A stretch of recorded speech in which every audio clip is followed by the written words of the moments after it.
For this situation, we have a state government that is concerned with layoff conditions in the manufacturing sector of the economy. And essentially what they're wanting to do is, are there programs that we can have pre-established or pre-set up that would help us to get people back to work a little bit quicker? And obviously, if they get people back to work a little bit quicker, there's not as much unemployment benefits that are paid out, and there's more income taxes that are paid, and what have you. So, what we're going to do here is the state government has decided that here are the 7 candidate variables that we need to take a look at, and the outcome variable is Y, which is the number of weeks laid off. And this is these are historical values associated with what happened in the last recession. And here you have the age of the worker, and you have education, which is number of years. You have a married, which is a dummy variable, a 1 if you're married, 0 if otherwise. So the closer a variable is to 1, or a value is to 1, the more likely they are to be married. Head of household, same here, a 0 and a 1. Tenure is actually the number of years on the job that they were laid off from. Manager is a dummy variable. If they're a manager, 1. If they're not, 0. The closer they are to 1, the more likely they are to be a manager. As we go through the analysis, and the same way with sales, were they in a sales occupation or otherwise. So what we're going to do here is we're going to be doing a model building as part of the data mining process. So the first thing we're going to do is actually build the model, figure out which variables matter as far as making a significant contribution to how many weeks a person was laid off. Okay, so the appropriate research question here would be pretty straightforward. It would be what variables or what features about a person or attributes about a person determines whether they were going to be laid off or not, and how many predictors were originally included. And you can see there were 1, 2, 3, 4, 5, 6, 7 that we're going to throw into the stepwise process. We're going to do this we're going to do that stepwise at p.05. Okay, and so essentially what we're going to do is just say, okay, here's how many weeks they were laid off, and what were the factors that mattered. So we do this stepwise regression analysis, and here's what we get. You can see a couple of things going on here. One is that we had 7 that were included in the original stepwise analysis, and then what we did was we went through and we figured out, okay, which ones mattered at p.05. All right, and so essentially what you had is you had 1, 2, 3, 4, 5 that ended up being significant at p.05. One of the kind of aberrations here is this one right here. You can see that's 0.099, but I'll explain to you a little bit later why that variable is included in the model. It mostly has to do with how much of the model can account for the outcome variable Y, which in this case is laid off, and did it make a somewhat of an improvement as it interacted with all the other variables. Okay, and so now you come down here and you say, okay, Y, is equal to the age, or actually it's going to be a constant, which is 13.1, and we're going to call age x1, married x2, head x3, manager x4, and sales x5, and then we're always going to put in a little bit of error. So it's 13.1 plus 1.637 times x1 plus, or actually it's going to be a minus here. Okay, you're going to put in a negative. It's kind of an opposite, or just as your age goes up, for example, this would be you are more likely to be laid off. Here, if you are married, you'd be less likely to be laid off.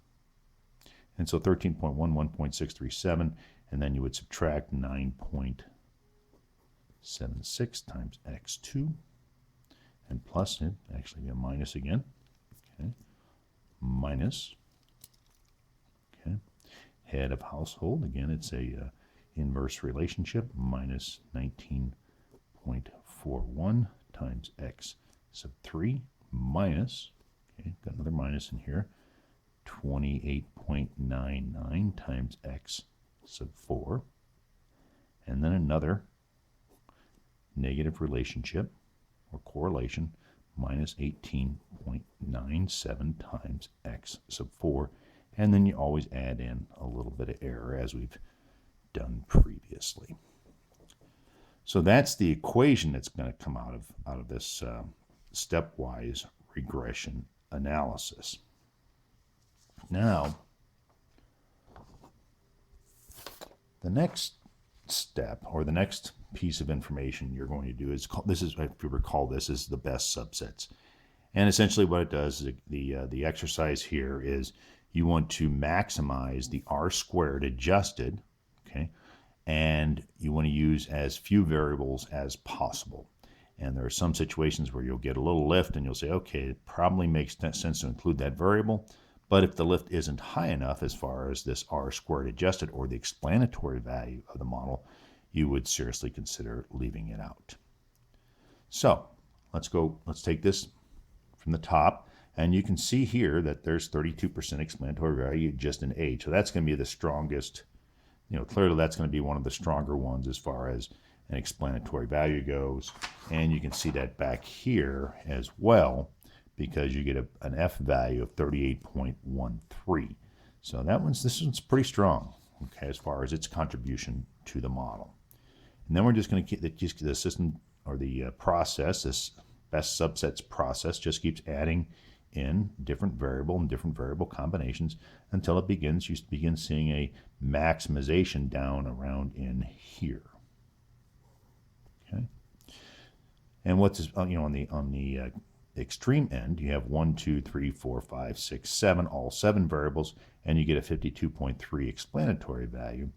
But if you back up a little bit, you can see here that if you just include 5, you get a 53.3. Now, you might conclude that the lift here from 51.4 to 53.3 isn't enough to include this other variable, or this 5th variable, which, as you saw back here, was married. But you did get a slight lift, but you might say that, okay, married really wasn't that significant. I only got a slight lift. It was a couple percent lift, which is not bad. But so for this exercise, let's go ahead and leave it in there.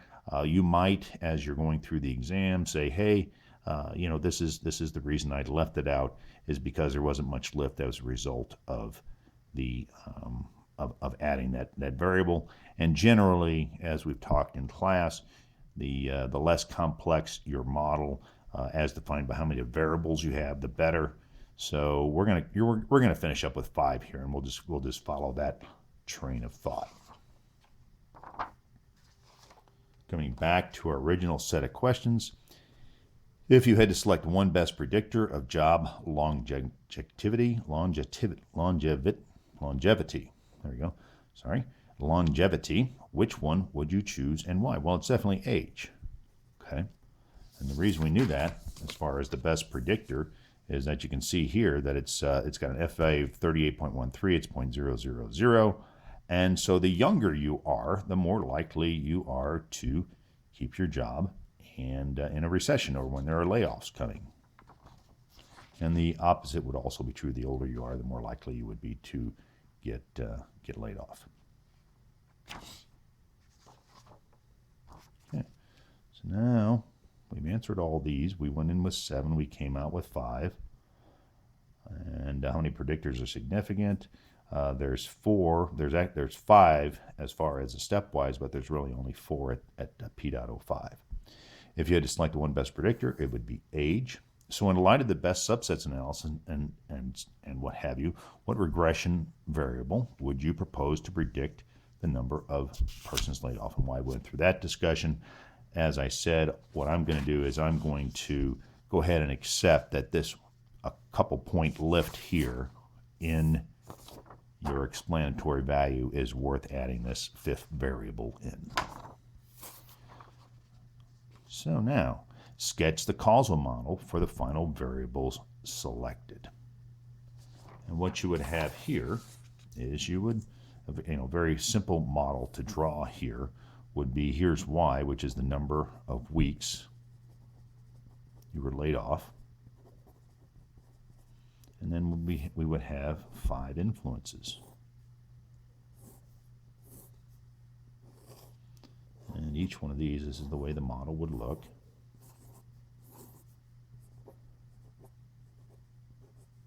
And this is a simple model. There's probably some interactions going on here as well where you could have some intervening variable relationships and that sort of thing. But let's just stick with the basics for right now as far as the causal model goes.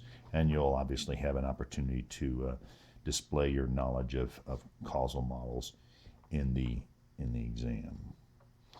And so what you would do here is you would come in and say, okay, the 5 that I'm going to select are age.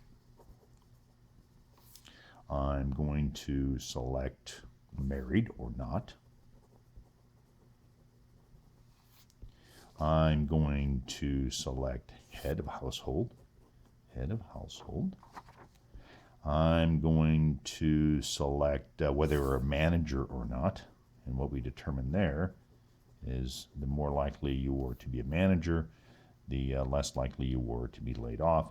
And then sales. And some of this probably makes a lot of sense because the last people to be laid off in a situation, at least by experience, are going to be salespeople because there's always the hope that the sales function will save the day for the business and everything will turn out fine. Then managers lay off people, so they would be kind of not the last, but they would be less likely to be laid off, at least early up. And then as more people got laid off that were reporting to this manager, they would be subject to a reorganization and potentially laid off as well. Head of household, we talked a little bit about that in class. The head of household, the more likely you are to be a head of household, the less likely you were to be part of the layoff, and that kind of goes hand in hand with the married piece. With the married piece, or the married variable, in that those who are married, and especially head of household, where you're the primary breadwinner, you're going to make strategic and tactical moves, if you will, to ensure that you don't get laid off. Potentially that would be the explanation. And with somebody who's not the head of household and doesn't have kids and a mortgage payment and that sort of thing, they would be more likely to not adjust. It would be potentially the underlying thought there. So this is the model, and there's definitely some interactions between age and married here. The older you are, the more likely you are to be married, and that sort of things. But this is the basic model that I would be looking for without discussing any intervening relationships.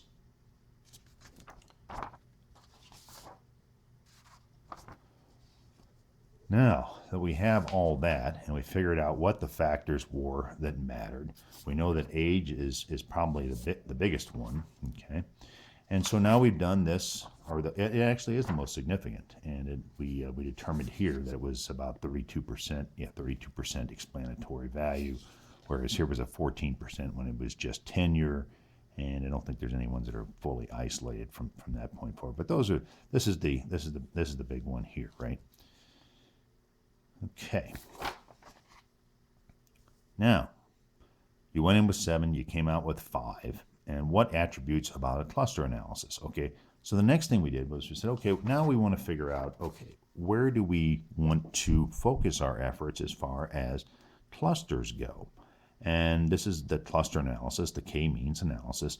And we did a 4-cluster analysis, and we came up with these attributes associated with each one of these clusters. So here is the number of observations or number of people as far as the overall sampling goes, and you can see that 7 ended up in cluster 4. Okay, cluster 4, which was, it was a fairly old age, but there were only 7 people that created or were part of that cluster, or 7 of the, we had 7, 23, 33, and 18 would be about 61, right? So but let's take a look at, and some of these other clusters might be more interesting, but let's look specifically at cluster 4, and you can see here that this is the older age group as compared to the other 3 clusters. So you have 31, 37, and 29 as the center point for each one of those clusters. And the grand centroid, and that's actually the mean for all of the people in the observations, the 28, 35, and 15, so it'd be 60 actually. And so this was the mean age. And so you can see here that the people who were a little more inclined to be let go was this cluster 1, and these were generally cluster 1 and 3 made up a big part of it. And cluster 1 and 3, and those tend to be the younger folks, and that might have something to do with whether they're married, head of household. And many of these people were probably might not have been managers, whereas the older group here, okay, as you get older, you might be a manager. So you might talk about some of that discussion, or some of those statistics, as well as you're going through and making your final recommendation and business implications. But let's stick with cluster 4. Here again, we've got the average was 82 weeks. This was the longest one, and those are the ones that you might say, hey, I want to really focus my effort on those who are going to be laid off the longest, and that would be what would be most interesting, or most salient, or something that you'd focus on here is cluster 4, and these people are laid off for 82 weeks, and that is that's a year and a half, 2 years, whereas these other ones were a little more reasonable, and these people got jobs quicker. But cluster 2 is also of interest, and you can see that is again an older age bracket. And as far as being married, they tended to be married. The people who were older, they tended to not really be a head of household. Okay, managers were prevalent, and then whether they were salespeople or not was prevalent as well. All right, and that's kind of how you go about making this analysis. And like we talked, who'd be most vulnerable to extended layoffs, and that was that were the 82-week folks. What specific recommendations would you make as far as support programs that would minimize the unwanted societal outcomes, the need for the state government to be paying for unemployment benefits, lower income taxes? And so what would you do? What might be a program that you would put in place? And you come in and say, you know what, generally older people is what you want to home in on, and older people sometimes need to have some skill refresh. So one of the pre-established programs you would have in place to minimize the number of weeks that the people who are 37, and here's a 48 on the average, is to have a skills refresher. Or maybe they just have been working for a longer time, and they've been in the job a little bit longer as well, and so you'd want to help them with their interviewing skills. And therefore the state, and this would be self-serving, they would go out and create programs to refresh the older workers' skills and to help them with their interviewing and resume development. And as a result, in theory, the 84 weeks would turn into something less than 84 weeks, or we had 83 weeks. It turned into something less than 83 weeks, which would minimize the amount of payoff that you would have to make as far as unemployment benefits, and also that would get them back into an income earning role or mode, and therefore there would be income taxes, and that would be potentially a business recommendation that you would make for programs. That concludes the discussion on data mining and model building.